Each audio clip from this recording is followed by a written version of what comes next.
Hi, today I have Samsung Galaxy F15 and I want to show you how to manage your Google passwords on this device.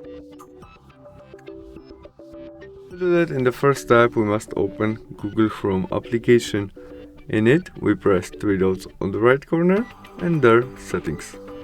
Now we tap on our password manager and there we can manage our Google passwords.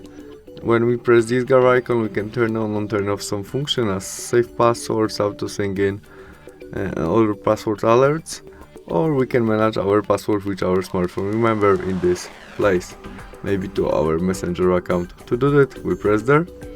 Now we must enter look screen to manage it, and there we can copy our email, copy our passwords by this first icon, but when we press this icon, our smartphone shows us password which remember.